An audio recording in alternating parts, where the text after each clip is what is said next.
बात उस समय की है जब महात्मा गौतम बुद्धा एक आम के बगीचे में विश्राम कर रहे थे। तभी वहां खेलते हुए बच्चों की एक टोली आ गई। सभी बच्चे आम का बगीचा देखकर आम तोड़ने के लिए वहीं रुक गए। बच्चों ने आम तोड़ने के लिए आम के पेड़ पर पत्थर मरना शुरू किया। देखते ही देखते जमीन पर आमों का ढेर लग गया। इतने में एक बच्चे ने थोड़े ऊंचे आम को तोड़ने के लिए एक पत्थर ज्यादा तेज फेंका। वह पत्थर विश्राम कर रहे महात्मा जी को जाकर लगा और उनके माथे से खून आने लगा। सभी बच्चे यह देखकर बहुत डर गए। उन्हें लगा अब तो बुद्धा जी उनको बहुत डांटेंगे।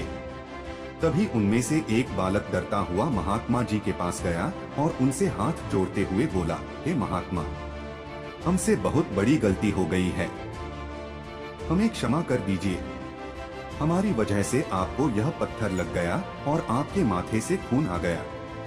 इस बात को सुनकर महात्मा बुद्धा ने बच्चों से कहा, मुझे इस बात का दुख नहीं है कि मुझे पत्थर लगा, पर दुख इस बात का है कि पेड़ को पत्थर मारने से पेड़ तुम्हें मीठे फल देता है, लेकिन मुझे पत्थर मारने से तुम्हें डर मिला।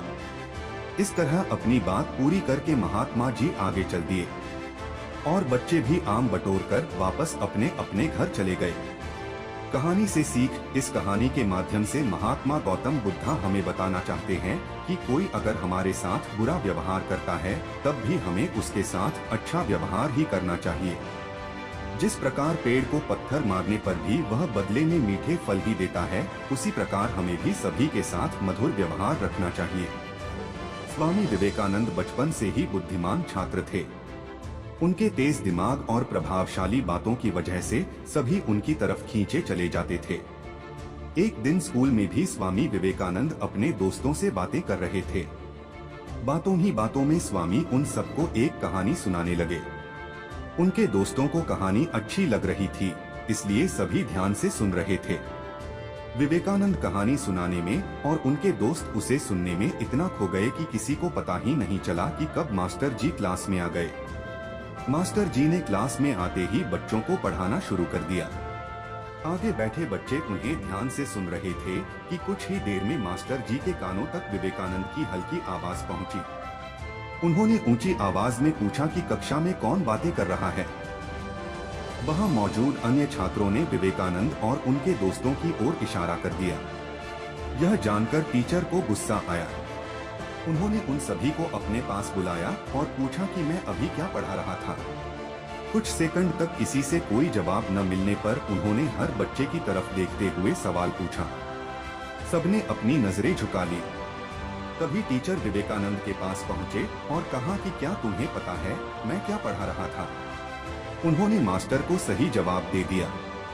तब टीचर को लगा कि इन सब बच्चों में से सिर्फ विवेकानंद ही ध्यान से पढ़ रहे थे, दूसरे बच्चे नहीं। यह सोचते ही मास्टर ने स्वामी के अलावा अन्य छात्रों को अपने अपने बेंच पर खड़े होने की सजा दे दी। सभी ने टीचर की बात मान ली और बेंच पर खड़े हो गए। कुछ ही देर में स्वामी विवेकानंद भी अपनी सीट में जाकर बेंच पर खड़े हो गए। स्वामी को बेंच पर खड़ा देखकर मास्टर ने कहा कि मैंने तुम्हें सजा नहीं दी है, तुम बैठ जाओ। नजर झुकाते हुए विवेकानंद ने कहा, सर, मैंने ही इन सभी छात्रों को बातों में लगा रखा था। गलती मेरी ही है। सजा न मिलने पर भी स्वामी विवेकानंद द्वारा सच बोलने पर सभी छात्र काफी प्रभावित हुए। कहानी से सीख, जीवन में हमेशा सच बोलना चाहिए।